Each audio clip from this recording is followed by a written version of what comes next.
I want to put myself in your shoes as well, in the sense if you're a small business owner and you've got zero money, right? That's where I was. That's where I was at 18 years old, university dropout, parents not speaking to me, shoplifting food to feed myself, working in call centres, late rooms, laterooms.com, a bunch of car insurance call centres.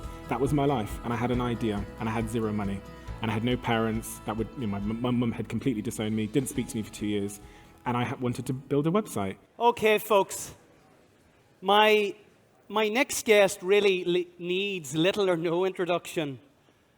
At only 31 years old, ridiculous, he has already achieved a lifetime of success.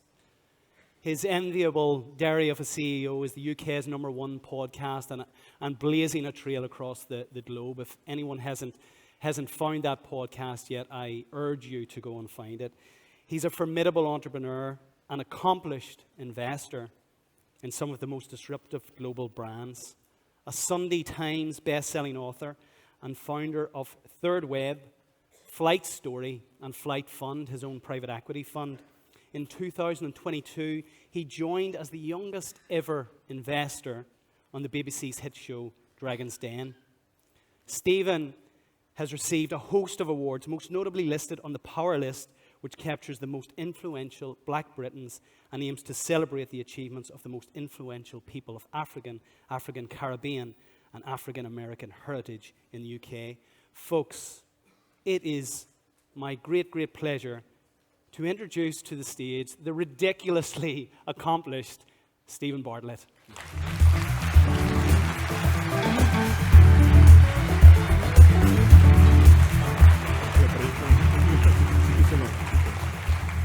Ooh.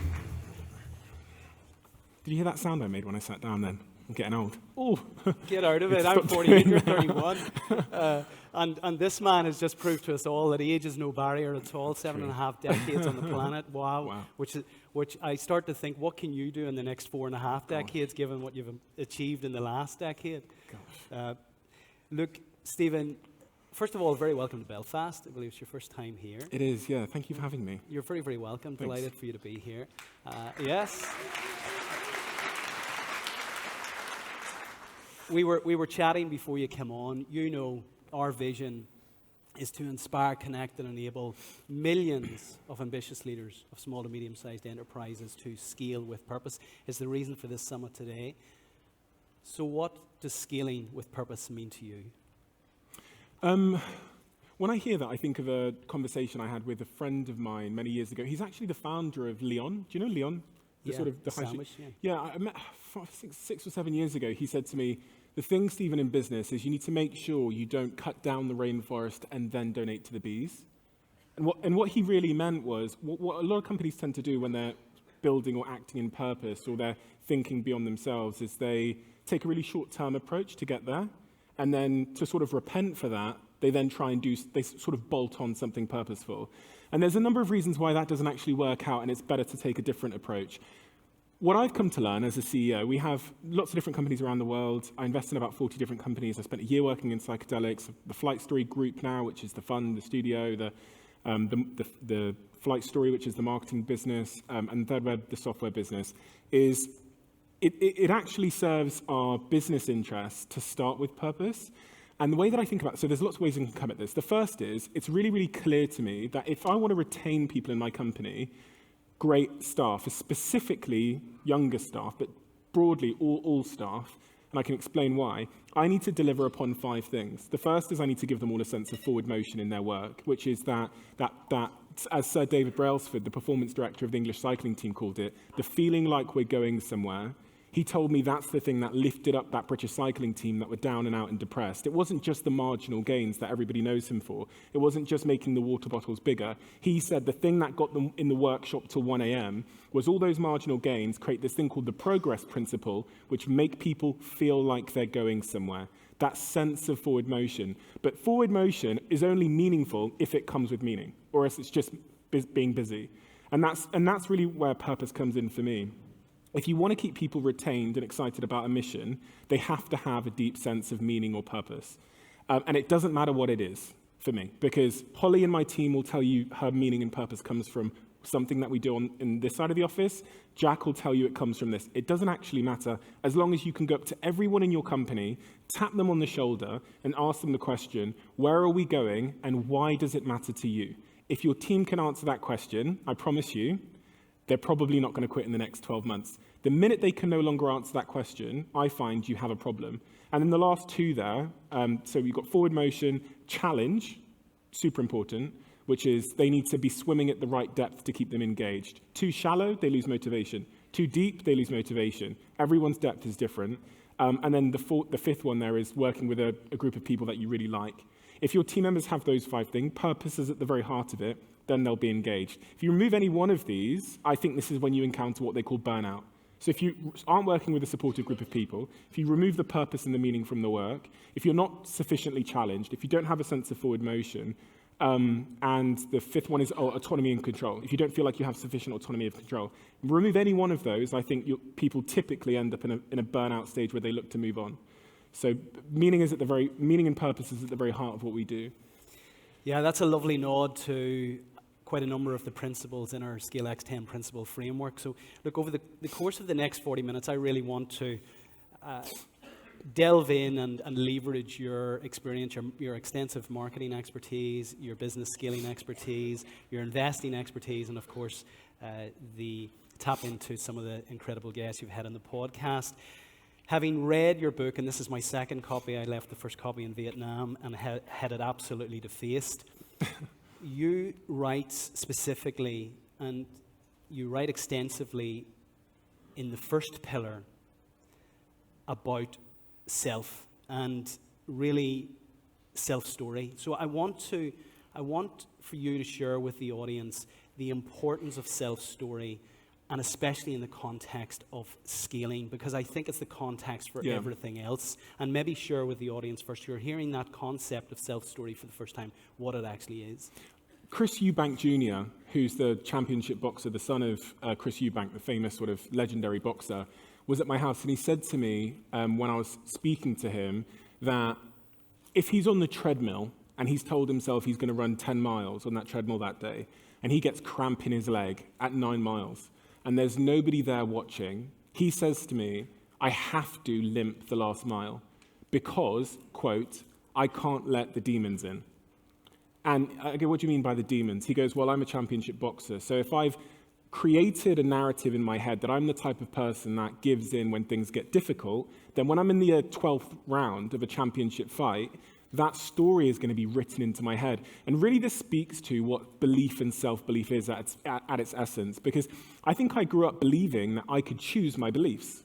That's what I thought. I thought I got to choose them, right?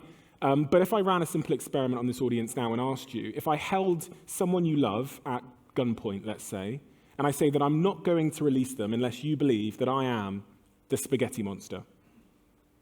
Now, everything is on the line, but you can't do anything but lie to me. You can't change your belief. When everything is on the line, you can't choose a different belief.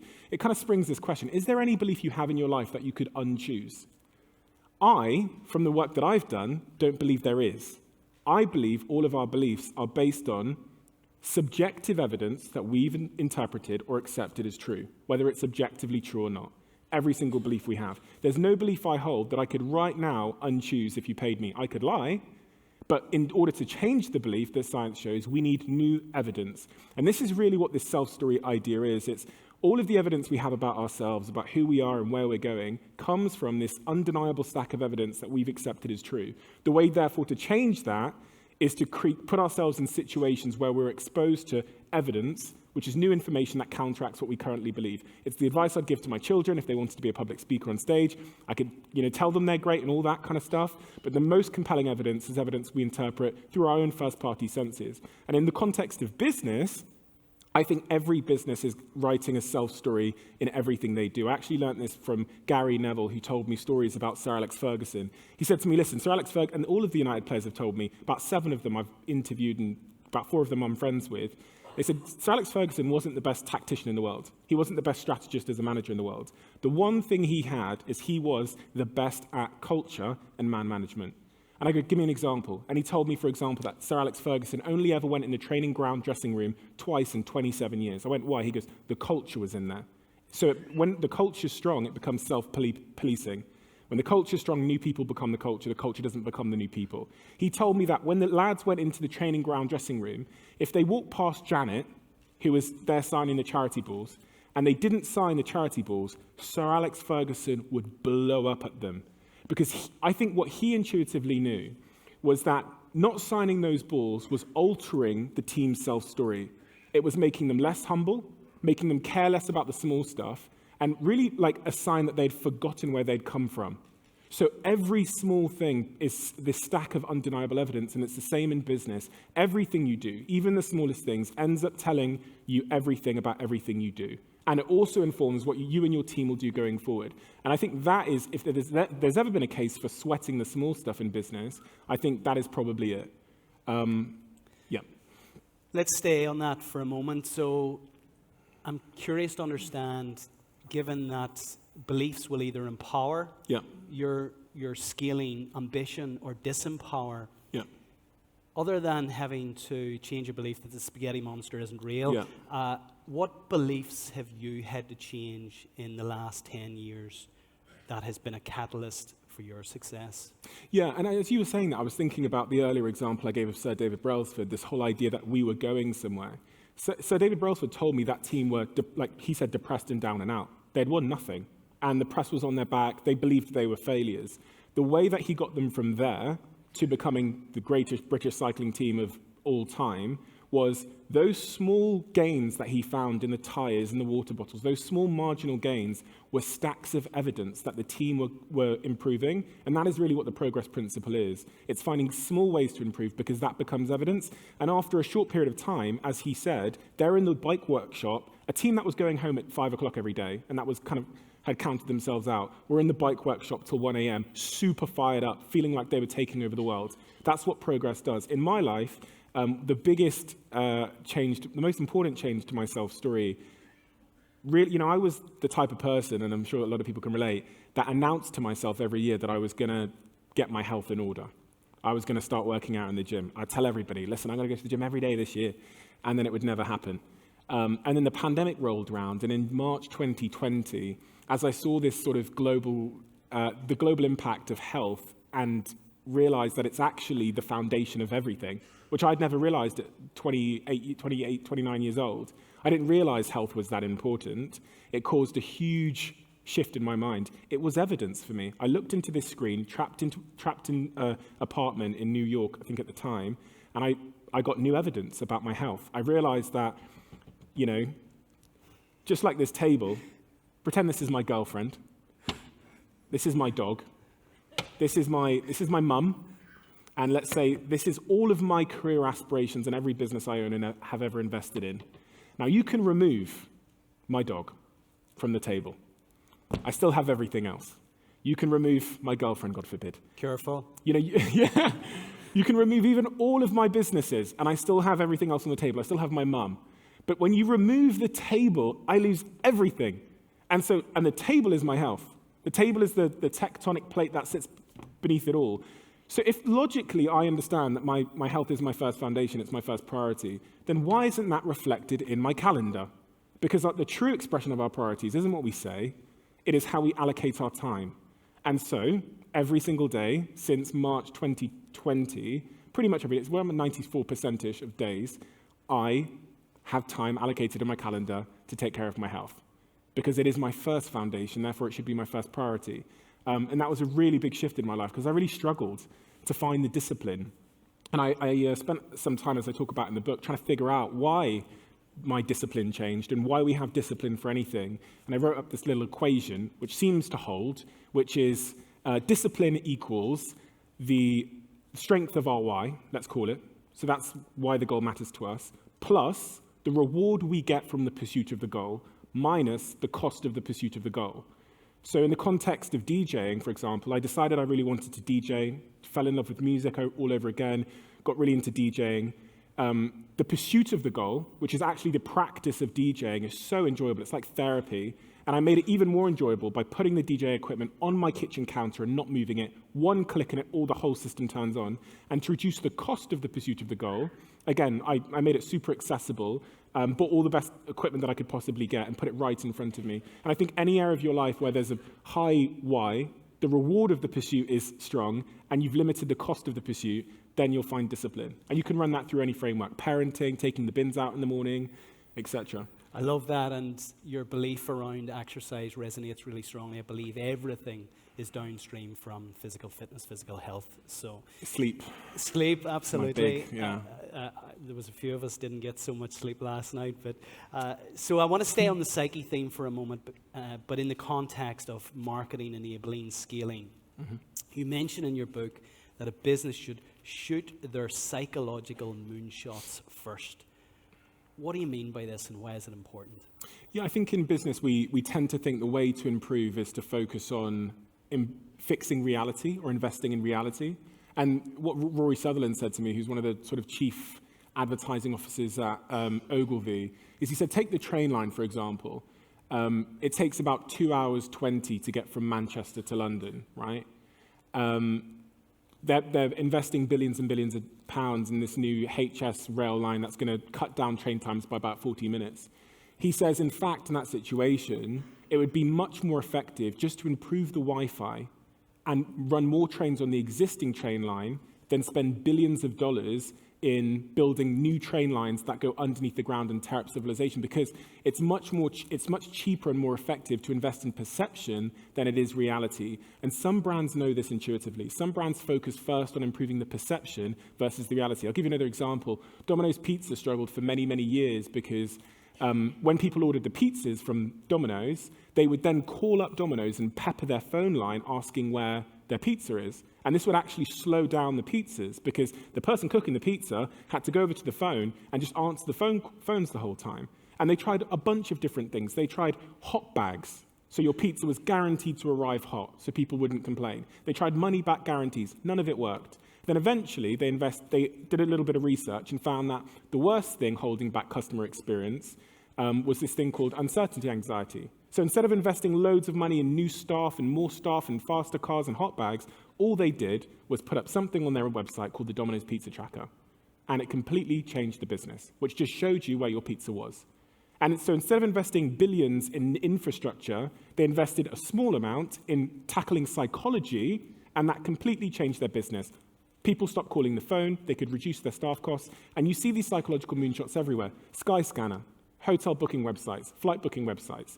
They intentionally make their loading symbols take longer because it convinces you that it's done a more thorough search, which means you're less likely to bounce and go and check another website. If they do a little spinny thing and they go, we're checking one website, 5, 7, 9, 35, 64, check complete, and then they show you the results, you are more convinced that they've done a thorough job. You don't bounce. So they slow down your experience because they focus on psychology versus reality. I'll give you one more. Hand soap. If the hand soap is tingling, people are more convinced that it's cleaning their hands. So companies will put in chemicals that make the hand soap tingle. It is doing nothing more to clean your hands. But the tingling feeling, by investing in your perception, the product is bought more frequently. And maybe the most famous example of all is Betty Crocker, the cake mix that they used to sell to like middle American households. They launched the cake mix. It didn't sell very well. They spoke to a team of psychologists. The psychologist said the reason why it's not selling so well is because the middle American mums that are typically buying it back in the 1950s, they feel a sense of embarrassment that they're not cooking the cakes themselves. So what they did is they took one egg out of the cake mix. And they changed the packaging to say, just add an egg. Sales exploded. Because then suddenly they'd focused on psychology and they got their customers to feel like they were doing something in the cake mixing process. So many businesses in this room right now will be trying to take huge steps forward in reality. It's very expensive, it's very hard to do. I would focus on how you can take huge steps forward first in perception, because usually it's free. One more example that I like.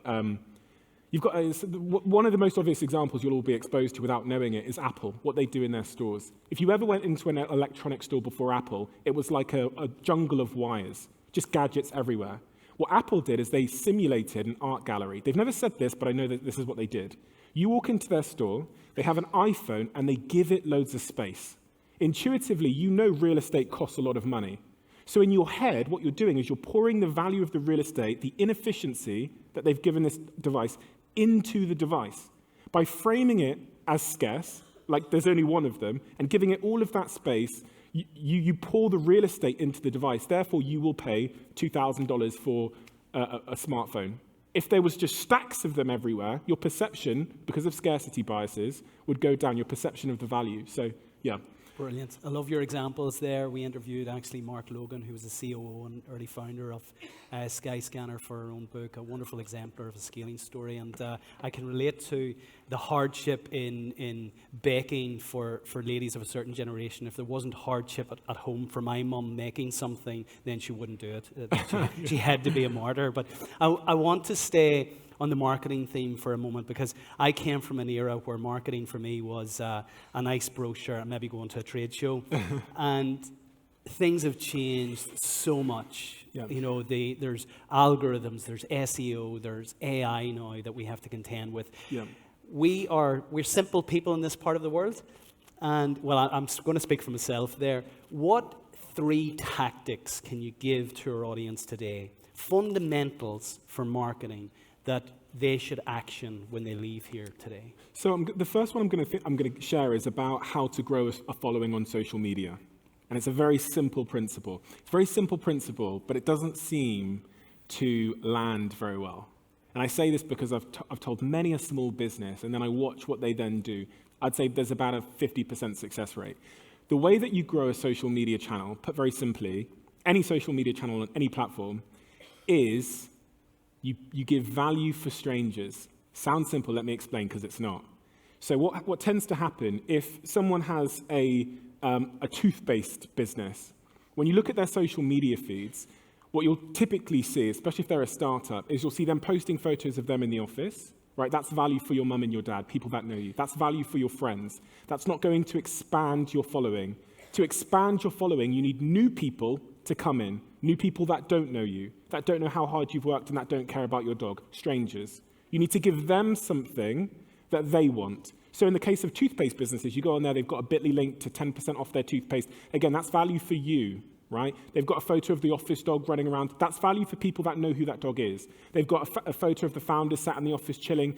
To a stranger, a picture of the founders in the office chilling is 3 random people sat drinking coffee.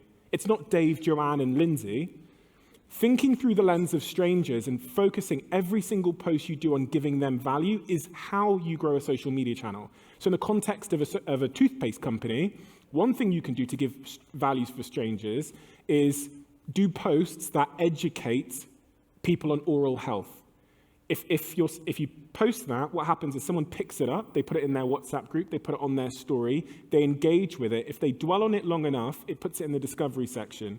Value for strangers is how you grow a social media channel. So when we do posts for a small business, or you look at my Instagram personally, every single post, we've got to say, what is the gift, what is the value we're giving for strangers?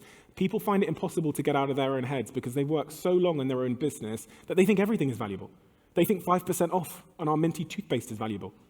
It's not. You should almost appear to be like a publisher. The best example I'll give is Red Bull. Go on Red Bull's Instagram. I think they've got 13 million followers. You will not find a can of Red Bull. You will not see a can of Red Bull.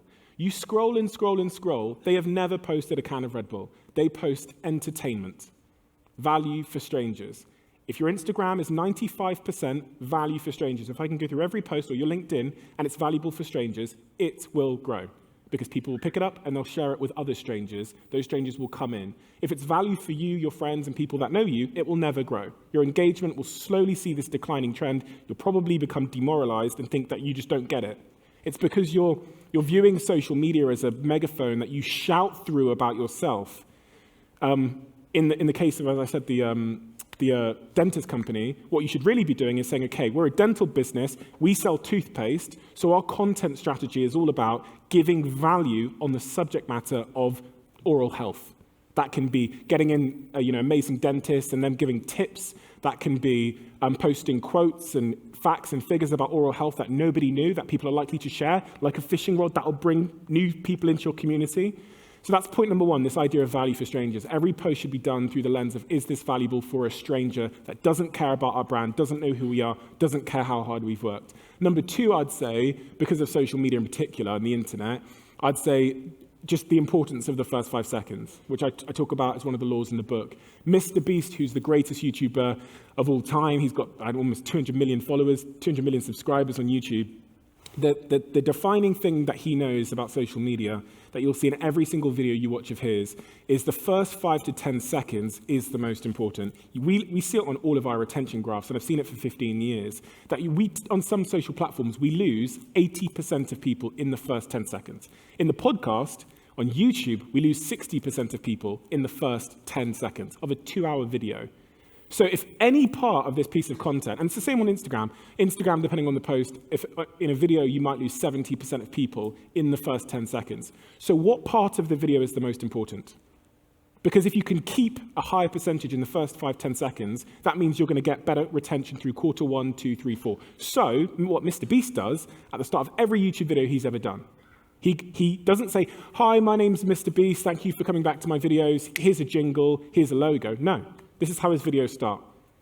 I've taken 1 million people and I've put them in that red circle, and the first one to leave wins a private jet. What he's doing is he's shouting a promise at you, a reason to stick around. Every video without exception. On our podcast, what we do is the first 5 seconds isn't the Diary of a CEO logo and a jingle and some skyline and all that. We start with the trailer and it goes straight into a thumb stop. So you'll have Davina McCall, the first 5 seconds of our podcast, Davina McCall going, I sat there at 14 years old and did cocaine with my mother. That's literally what she said. So we moved that and put it as the first 5 seconds. And then it goes into introducing her. Then we have another 60 seconds of the trailer. And then the episode starts. The first 5 seconds or first 10 seconds, really the first 5 seconds on most social platforms, is the most important. Forget your intro, forget your logo. Because if you try that, as we've seen in our tests, you lose 80% of people anyway. So if you want to keep them, you have to front load the interest in all the content you make, but also on stories, on posts you do. We call it thumb stopping, right? Which is this idea that the thumb is using, we all know how people use phones, right? Like, I haven't got my phone on me, but this is kind of how, I'm going to pretend this is a phone. This is how everyone uses their phone. They're scrolling through at this speed. They'll pause, go. Pause, go. On Instagram stories, they use their thumb like this. That's the speed that they're going through. So let's just pretend, I'll give you a scenario. Imagine a lady called Jenny left home this morning. She's broken down on the side of the road, on the motorway. It's raining outside. She's late for a job she hates, had an argument with her husband before she left the house, flat tire. She pulls up her phone, and she's going to call the accident and emergency on the side of the motorway. And when she pulls up her phone, your thing pops up in that moment. What have you got to do to get her to pause? When she absolutely had no interest in seeing your thing, doesn't care who you are, doesn't care how hard you've worked on your business, what have you got to do before her thumb makes a decision to move away to get her to stop? If you think through that lens, I promise you, you'll create interesting content. If you make content that is for people that do not give a F about you, don't care how hard you've worked, don't care how special you think you are, you will make interesting stuff. And that is the reality of the consumers you're trying to reach. And then the third point, you asked for 3, is just about experimentation, which is everything I know about social media, about every algorithm, has come from just experimenting more than all of our competitor set. People see the podcast as like me sat there interviewing people.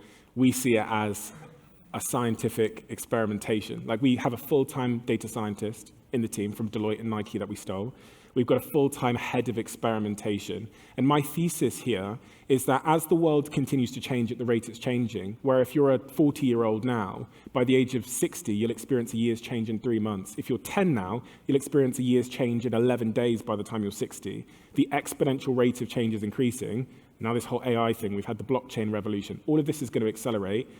The way that you're going to find the right answer to social media, marketing, anything in your business is not going to really be by reading books. Books take years to publish. I finished this book last year, right? So I couldn't put tactics, tricks, and tips in here because they'd all be redundant. What you have to focus on is the system that will get you to the right answer before other people, really, in your competitor set, which is how quickly are you failing? Are you out-failing your competition? I can go through so many major leaders in the world, whether it's Jeff Bezos at Amazon, who wrote in the shareholder letter, we have to be the best place in the world to fail, or Thomas Watson, the old richest man in the world from IBM, who 60 years ago said, we have to out-fail our competition. I could go through every CEO I've ever met that talks about this idea, that the way to find the right answer is failing faster than your competition. So the podcast, for example, 30 people, and we conduct, I'd say, 600 experiments in every episode, 600 tests. People don't know this. Most people don't know this. I've shared this a few times now, but there is a magic trackpad glued under the table as I'm interviewing the person. And if I just raise my finger, it touches it.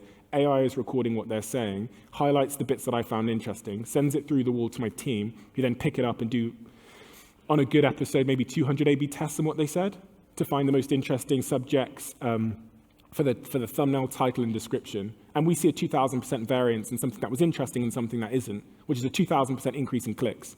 But everything is a test in all of our businesses, everything. Like, to the point that you would think we were crazy.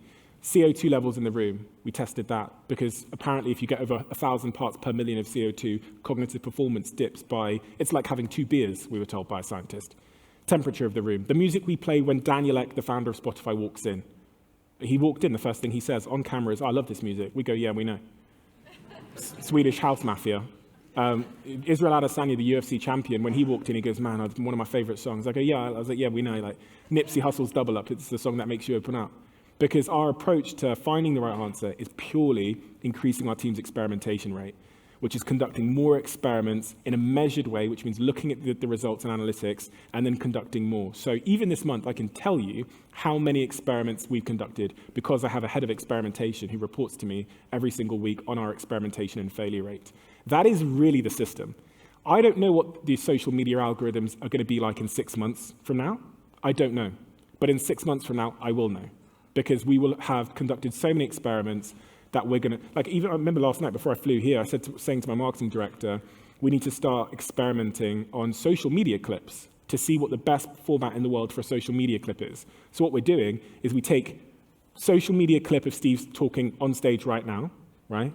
And then we take another identical clip, right? And we just add one thing to it. So we'll add a progress bar that shows how long's left in the clip. And we run both of them as Facebook ads with 50 quid behind them. And then you'll see completely different retention, but there's only one variable. So we then go, okay, so progress bars give us 20% more retention. Let's try different fonts for the captions. And we'll run them both as Facebook ads. £10 behind both of them. And one of them will come back with 5% more click-throughs or 10% better retention. We go, okay, so progress bar plus a different caption. Let's try a different format. Do we do square? Do we do like a square video? Do we do a video this size for mobile? We'll do the same thing again. Change one variable, run them both as a Facebook ad with £5 behind them. And one of them will come back with slightly better performance. You keep doing that, you stack 20 of those changes, it changes the trajectory of your business just by thinking of your team as students. So, yeah. Yeah, that'll resonate with a lot of people. We have a lot of people from the lean community out in the audience, and I know you write about Kaizen and the importance of Kaizen in the book, and people in the audience will be familiar with the 2-second improvements, you know, and ultimately they compound over time. I know a lot of people in the audience will be reluctant to engage with social media, but what we're hearing from the expert who has over 3 million subscribers on YouTube is that you must get on there, and it's back to self-belief and self-story again, and the frame by which you see the world. It should be a frame where you stand in the customer's shoes is what I'm hearing. So, you know I've urged some people here before to get over themselves. It's not about you, it's about the customer. You know who you are. So I want to take you back, brilliant advice, Stephen. I want to take you back for a second, which again, the ridiculously young age, I think, of 21 when you started Social Chain, maybe even earlier than that. A wonderful scaling success story. If you could live that scaling journey again, what 3 things would you do differently? There's just one that really stands out to me, and that's I met with Richard Branson in New York. He had this documentary coming out about his life, and so we went and watched this screening of it before, and then the next day I got to interview him. And what I found so staggering about him was that this is a person that's dyslexic. He calls himself a dyslexic thinker.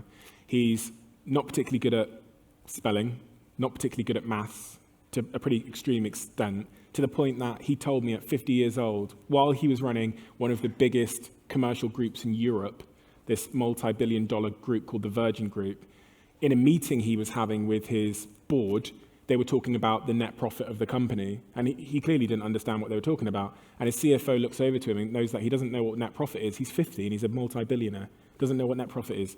And so they take him out of the room, they draw a picture of the ocean, and they put a net in it, and then they put fishies in the net. And they go, Richard, all the fish in the net, that's the net profit, you get to keep that. And he's like, got ya. How'd you get there at 50? How'd you get there at 50 without knowing what net profit is and not being able to spell and, do math?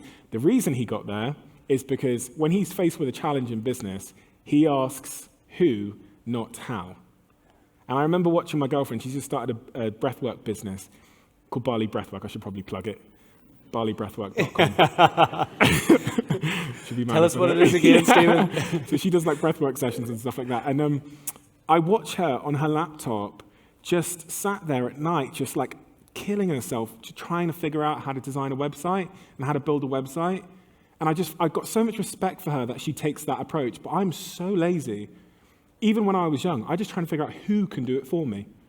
And that's always been my bias. My bias isn't figure out how to do it. My bias has always been figure out who can do it. Her bias is figure out how to do it. And I just watch her kill herself thinking that she needs to be the master of everything. When this is really the story of small businesses. So many of them, because of resources and other constraints, they really spend a lot of time doing things they should be spending zero time on because they don't know. I think there's an insecurity there sometimes that they think they should be able to do everything to be a proper business person. No. Richard Branson, he is just a hirer with a great vision, and he's a good marketeer, But that's at the essence of what he's good at, is like, he's a great hirer, and then he knows what customer experience should feel like. He said to me, you don't really need to know the finance stuff. And that's always been my default. My default is who can do this for me. Whenever I encounter something and it's super difficult, and I just go, who can I hire to fix this for me? Yeah. And this comes to answer your question, which is I wish what I had known was that business at its very essence is actually a recruitment company. Every business in here is actually a recruitment company. The definition of the word company on Google is group of people. That is what you are. Most people don't know they are that, but you are just a recruitment company. And for the first 2 years of my second company, which is that one, I thought the outcome of the business was going to come down to how good I was and how smart I was and how many hours I worked. Then in year 3, I hired an exceptional individual, and that exceptional individual, this tends to be the case, hires exceptional individuals because your A players will hire A players. And it was like I became redundant. It's like the business didn't need me anymore because it was so self-sustaining. I just hired really great people. So from there on, in this chapter of my life now, that's what I'm doing. I learned this from Richard, but I also just figured out in my own life is I can start a business, and all I have to do is hire an exceptional person, but create a culture that makes 1 + 1 = 3, gets the best out of the group of people, and then set them a vision that's worth pursuing. So all of these companies that I have now, the Flight Group, which is now 4 companies, thirdweb, Flight Storage, 120 people, 2 years old. thirdweb's raised about $31 million from Shopify and Coinbase, valued at $160 million in our last raise. They all have CEOs. They all have team members. They have a vision. They have culture. I'm not the CEO. I just started the company, hired the best people I could possibly find, set them a good vision, and off they went. And that's what I do in this chapter of my life. No, I love that, and again, it resonates so strongly. It's from the wonderful work of Dan Sullivan, from Strategic Coach, the concept of who, not how. But I have to share with you a little insight about people in this island. Unless it's really bloody tough, we don't value it. So we're all about, we have this belief that it must be hard in order to deem it worthy of doing. But what we're saying here is every challenge that you face in your business is not a how challenge, not for you to work out how to do it. It's a who challenge. And somebody woke up this morning with the solution to your challenge. So I want to put myself in your shoes as well, in the sense if you're a small business owner and you've got zero money, right? That's where I was. That's where I was at 18 years old, university dropout, parents not speaking to me, shoplifting food to feed myself, working in call centers, late rooms, laterooms.com, a bunch of car insurance call centers. That was my life. And I had an idea, and I had zero money. And I had no parents that would, my mum had completely disowned me, didn't speak to me for 2 years. And I wanted to build a website. And my default in that situation, when you have no money, is find out who can do it for me. So I went on the internet, spent a significant amount of time scrolling through the internet to find somebody that could do it, sent them an email, offered them a percentage in this business that didn't exist yet. This super amazing web developer who's absolutely incredible, and he decided to build the whole website, the whole social platform for me without any remuneration for a stake in the company. I then contacted an investor from LinkedIn, again, 18 years old, shoplifting pizzas, called Alistair Mill. I said, I've got this vision, got this person, this web developer for me. Will you back us? And he said, if the web developer's on board and you're on board, then I'll give you your first seed check. And that's how my first company started. It was rummaging around on Google and LinkedIn with £0 and 0 pence and giving people a stake in a business that I hadn't started yet. And that's where the business came from. So I had zero. But my default, I didn't know how to build a bloody website. I had no idea. So I went and found people that could. Yeah, I love that. And the fact that less than 1% of the 5.7 million small and medium-sized enterprises in the UK ever achieve scale is testimony to how challenging it is. You have a law in your book, which I love. You must make pressure your privilege. Tell us more about that. Yeah, I just find it super interesting because I've spoken to a lot of neuroscientists about the subject matter of stress.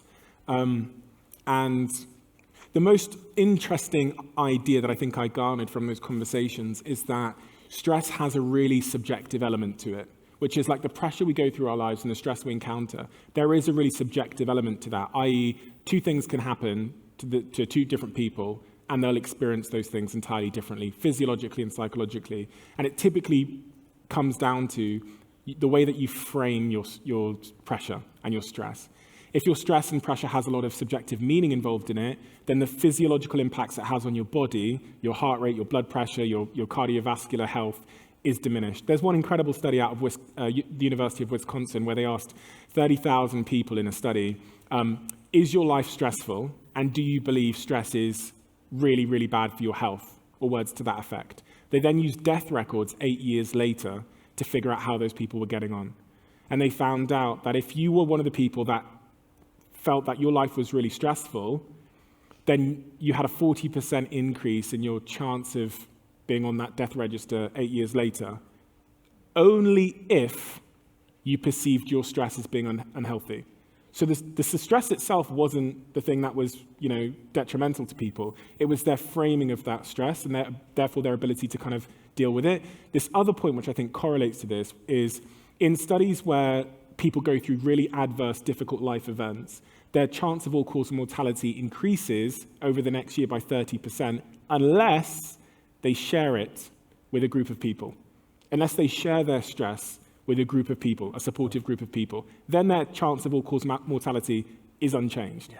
And this goes to the point of how you frame your pressure really, really matters, and understanding the meaning and the behind it, but also sharing it with people is really how you can manage pressure and stress in a much more healthy way. Yeah, it speaks to the work of Dan Buettner, who investigated the blue zones, the highest concentration of centenarians on the planet. There's like 7 or 8 of these blue zones, and community, the power of community was a big reason as to why they lived to over 100. It insulates you absolutely. Physiologically, which is, I want to tap in before we move into our close. We have a couple of minutes left. So there are a number of people in the audience who will be seeking investment to enable their scaling journey at the moment. Given your incredible experience on Dragon's Den, give us some, three things that you're looking for in a potential investee.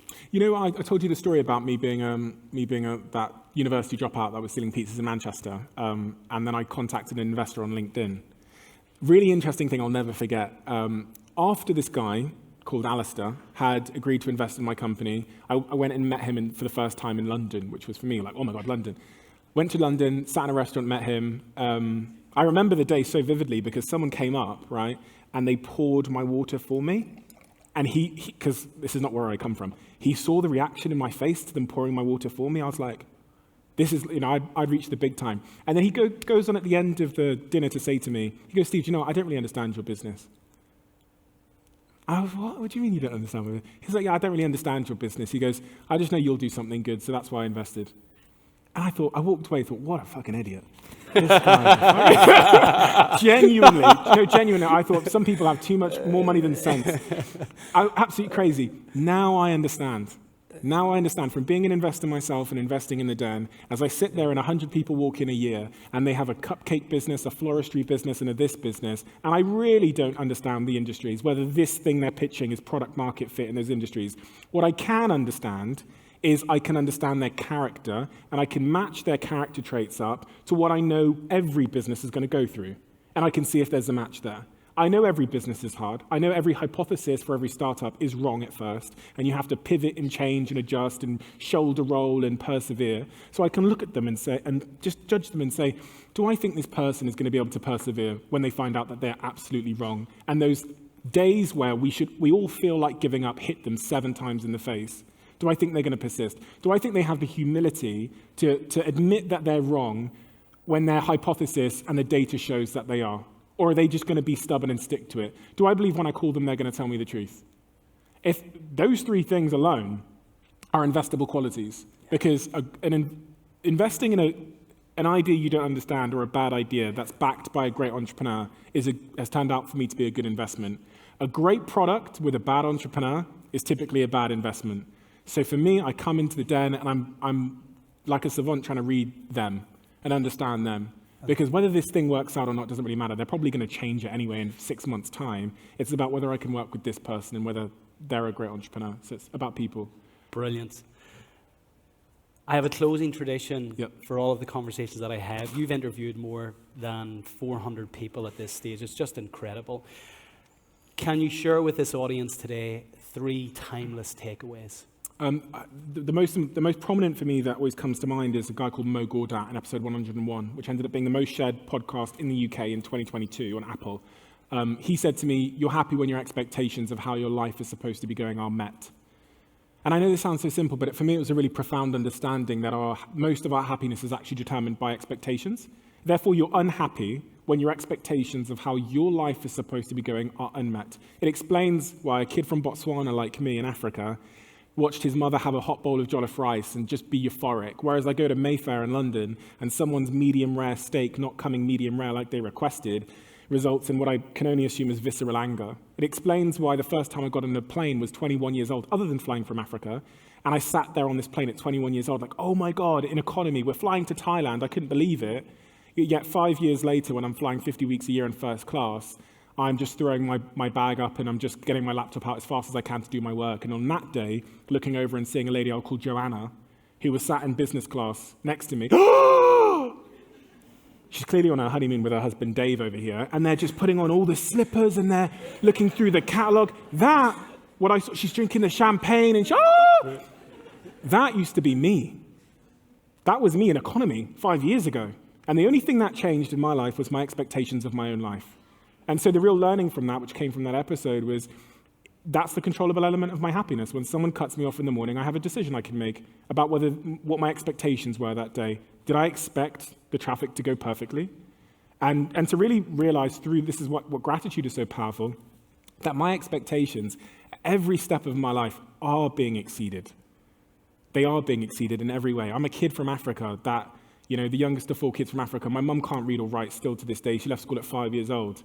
Look at me on this stage here. Do you know what I mean? This is well beyond any expectation that I should have ever had for my life. And that, for me, is a cause for tremendous joy, if I can only remember that.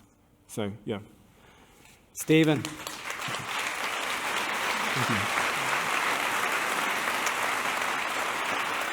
Thank you. I'm getting the eyes from Neve here. It's time for the break. I'd love to sit here for another couple of hours. Look, I'm really, really curious to watch how the next 4 decades for you unfolds. Like, it's incredible. This man's only been really come to prominence in the last decade, 31 years of age. What are you going to do in the next 4 decades? It's just going to be incredible. Stephen, look, it's an absolute delight to have you here in Belfast today. I wish you every success. I felt that I've been living with you for the past 12 months in preparation for this. I love what you're doing. Continue to keep up the good work and serve people and deliver the impact that you're making. It's been an absolute pleasure. Thank you so much, Bartlett. Thank you. Thank you. Thank you. Appreciate it. Thank you. Appreciate it. Really enjoyed it. Thank you. Thank you.